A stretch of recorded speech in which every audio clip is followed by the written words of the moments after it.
starting with our coverage on Republic Day, which indeed is a very special one. As we just mentioned, it is the 70th Republic Day and also a Republic Day of many firsts. As I mentioned earlier, I'm joined by a host of defense experts here. Air Marshal Chopra, who was introduced last, but now I'll be introducing him first, and Major General Jaini, and of course Lieutenant General Mr. Rakesh Sharma. So, very warm welcome.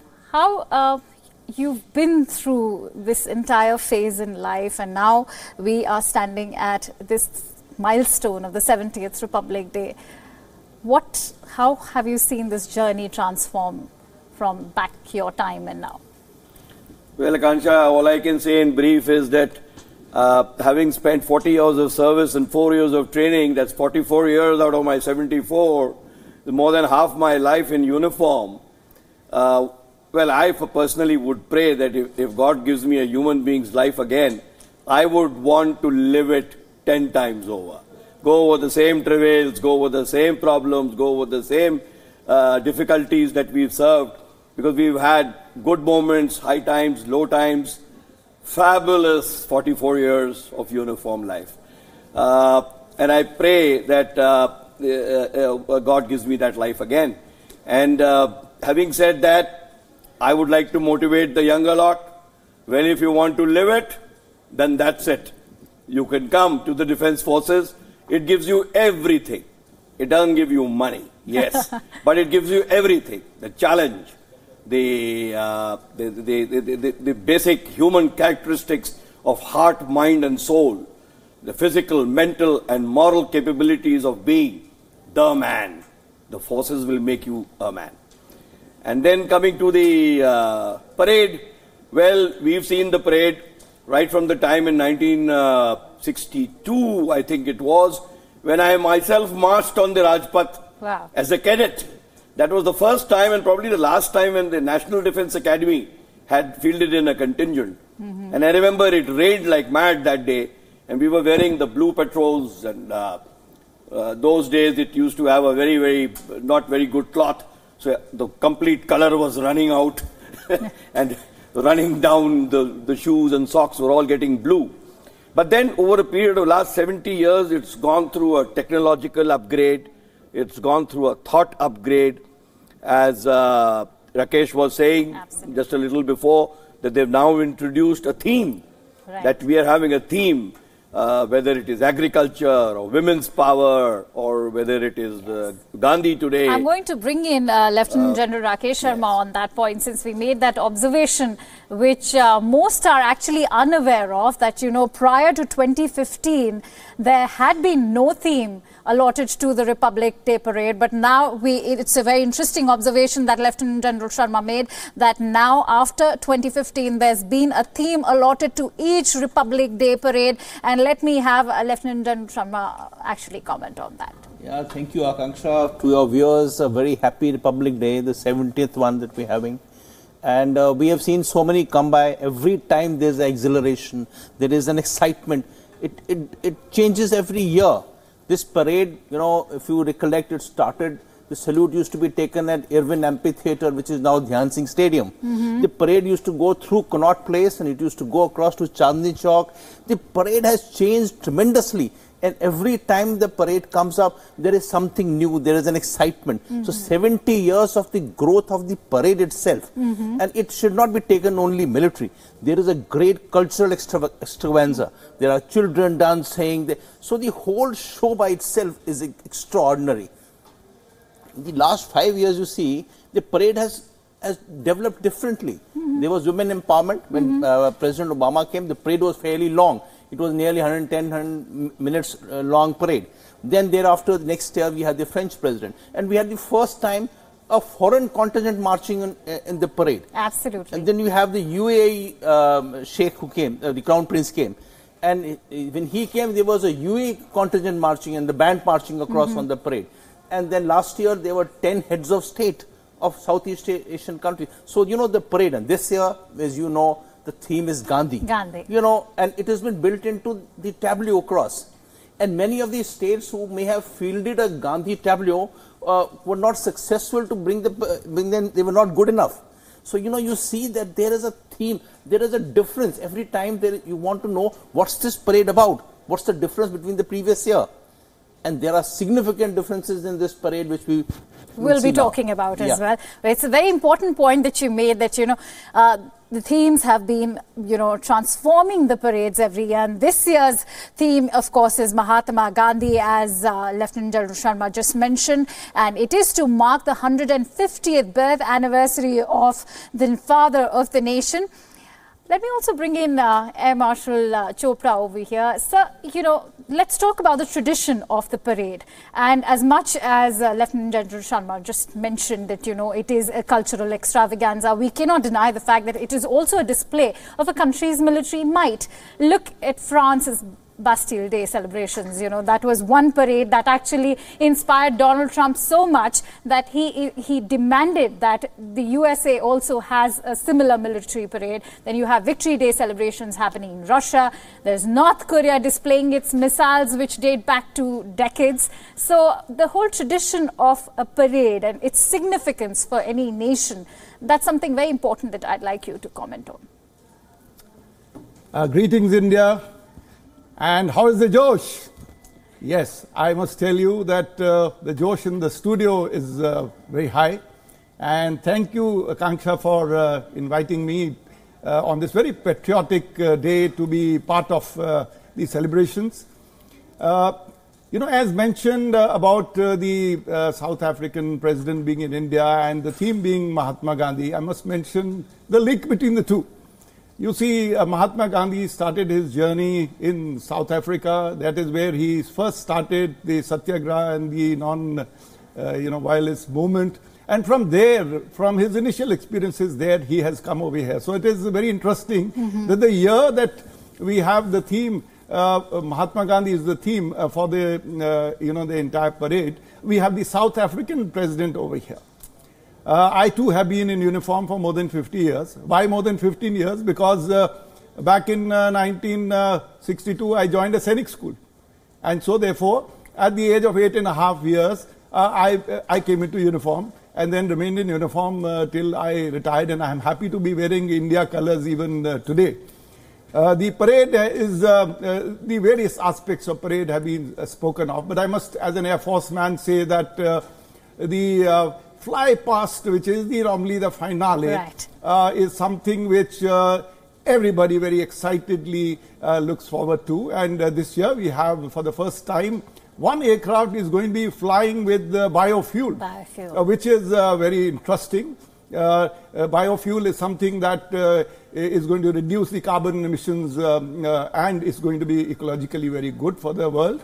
Every country is trying to do that. I'm proud that Indians have also chosen to do that. And we are excitedly looking forward to the parade. The parade is a great moment. The youth of the country, they take pride, they get enthused, and that is how the children will one day want to join the great armed forces, very patriotic people.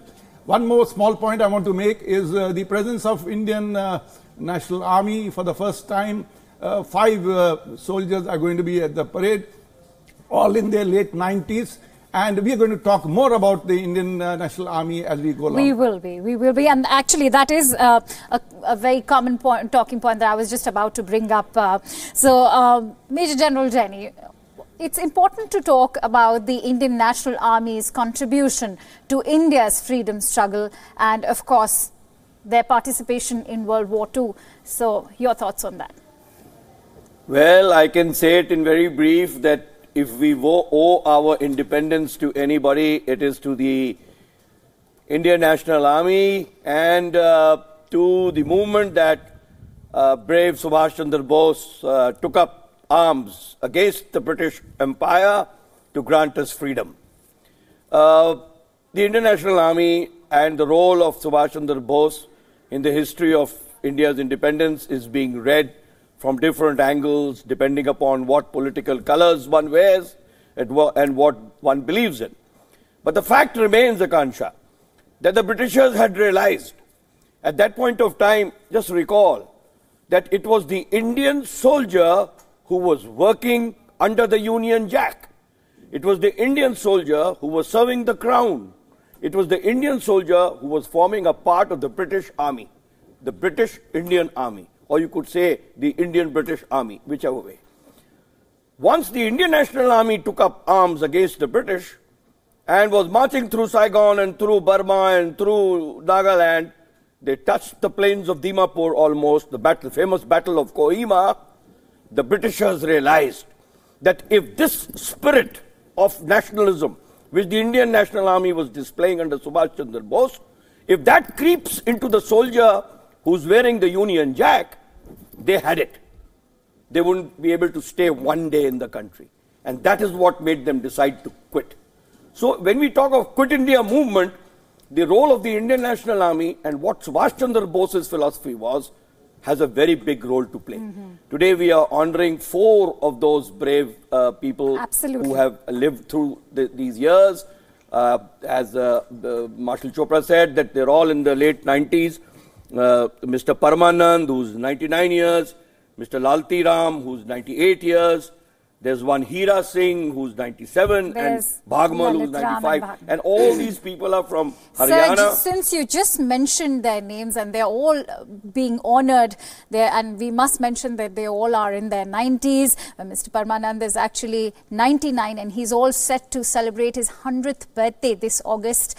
But on this occasion of India's 70th Republic Day, veteran members of the Indian National Army or the Azad Hind Force have been invited to be a part of the Republic Day parade, and sort of acknowledgement which was due for very long is finally coming their way. And our correspondent Nagain Singh spoke to one such war veteran, Hira Singh, about his life as a freedom fighter. Let's listen in. लड़ाई में समस्या ही होता है और लड़ाई थोड़ी होता है जेल में भी गया सारे और तो तार खाई खोज के और उनको तार गिर दिया और बंद कर दिया और उन जान होया खाई खोज के तारा का बंडल गिर दिया खाई लंबी चोरी खोज दी जब निकलना था क्या मेरा क्या संकट आया आज़ादी मुश्किल ना मिले बहुत मुश्किल मिली आज़ादी खेल मत समझो बड़ी मुश्किल से मिलती है आज़ाद बन के तोड़ते जंजीर गुलामी और ताजीम से दे झुक के तिरंगे को सलामी. Air Marshal, we just heard what Mr. Hira Singh had to say. Azadi badi mushkil se milti hai, and that freedom comes with a cost, and it's actually very difficult to attain. So finally, your thoughts on the Indian National Army, which actually helped attain freedom from the British Empire.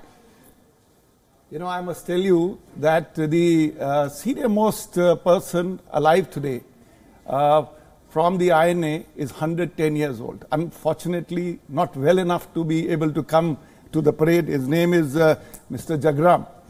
Now, I don't know how many Indians actually know that 26,000 INA soldiers got martyred out of the total force of 60,000.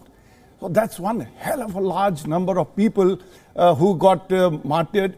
And unfortunately, for the last many decades, this sacrifice did not go down to the people of India. I'm so proud that the present government chose to make a special museum. And just a few days back, that museum has been inaugurated by the Prime Minister himself in the Red Fort. I also felt proud that the family presented the cap that used to be worn by Netaji to the Prime Minister, and so kind of the Prime Minister that immediately he handed over that cap to be positioned in the museum itself. So there were two pillars during the freedom struggle. One was non-violent movement that Mahatma Gandhi had been pursuing. But there was another movement, as the General just mentioned, that was of the Indian National Army and Netaji. Their contribution to freedom struggle is no less than the effort that was put in by the non-violent means, and therefore we are proud that INA has finally got recognition. Marshal Chopra, this actually move comes... Add one thing here. It has taken us 70 years to honor those brave INA soldiers. Last year, you would recall that the 75th anniversary of the Azad Hind Sarkar was celebrated. So it has taken our country 70 years to accept and on a reality. Also, to give due credit to Netaji Subhash Chandra Bose, Prime Minister Modi also renamed 4 islands of the Andamans after Netaji. And more on that, Lieutenant General Sharma, do you think that the INA has been a forgotten hero of India and it was high time that they be given credit? Your thoughts? Undoubtedly. See, like it was rightly pointed out, the 26,000 odd casualties that we had in one operation, in one campaign, it was substantial amount of force. If they were able to raise 60,000 people, 60,000 is another substantial force that they came to fight against India. These 2 other issues, rightly is to raise is first, once the surrender took place after 45, the Britishers decided to court-martial people who had joined the INA in the Red Fort. And that court-martial galvanized the whole nation. Even the Congress came up to support this issue of saying that you can't court-martial those people who were fighting for INA. I think one of the issues that brought the independence so close was this galvanization of the entire nation protesting against the British attempting to court-martial INA veterans who were caught. People, names like Lakshmi Sehgal or Mohan Singh, there are great names around there. And there's 3 islands, you rightly pointed out the 3 islands. One is named after Netaji Subhash Chandra Bose itself, the Ross Island. Absolutely. The Neil Island as Shahid Dweep, and the Havelock Islands being named Swaraj. First government came up there, who called Mahatma the father of the nation first. It is Netaji Subhash Chandra Bose. He is the first one on a radio address said the father of the nation. It was carried forward by Pandit Nehru subsequently in after 47. But there are so many firsts, and I think we have not been exactly honorable in honoring the martyrs and the veterans of the INA, and I think this is the right time to do so. Absolutely. One very valid point that you made, that apart from fighting with the British Empire for freedom, they galvanized the entire nation, unified the entire country. On that note, sir, your thoughts on the INA's contribution? I want to just add that 2 things which Subhash Chandra ji said. One is that tum mujhe apna khoon do, main tumhe azadi dunga. Where our country has come a long way, Akansha, 70 years, the country, I don't think, requires the blood of every single Indian. But the country does require the sweat of every Indian. Every Indian has to sweat for this independence. This independence is not free. This freedom has not come free. As pointed out, 26,000 lives of the INA soldiers and so many more lives in the movement towards independence, the Bharat Chodo movement, Gandhi and the complete lot of people at that time. So many people had to go to jail, and Jallianwala Bagh, etc. It's a whole history book. But the Indians have to sweat for this independence, then only we will keep it. And the second thing which Subhash Chandra had raised was the slogan of Jai Hind. Just see how that Jai Hind from that time has now come to replace Ram Ram, Sat Sri Akal, Good Morning, Salaam Alaikum. The only slogan today, the only 2 words which can unite our country is Jai Hind. And even the army now, defense forces, we don't say Good Morning, Ram Ram, Sat Sri Akal. We greet each other by saying Jai Hind in the morning and Jai Hind. Whenever you want to greet a senior or a colleague, you say Jai Hind. So this is a great gift of the INA and great gift of Subhash Chandra. So, Major General Jaini just pointed out, Air Marshal, that, how Subhash Chandra Bose always mentioned that you have to sweat for your freedom. Do you think that today's India is taking freedom for granted?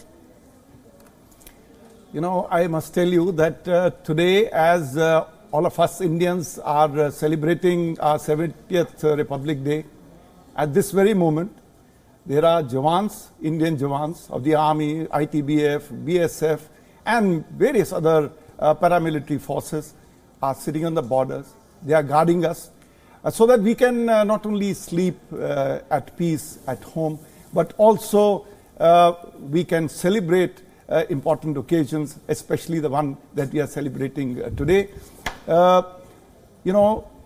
Like we started in the armed forces a few years back, the greeting instead of good morning when you meet somebody is Jai Hind.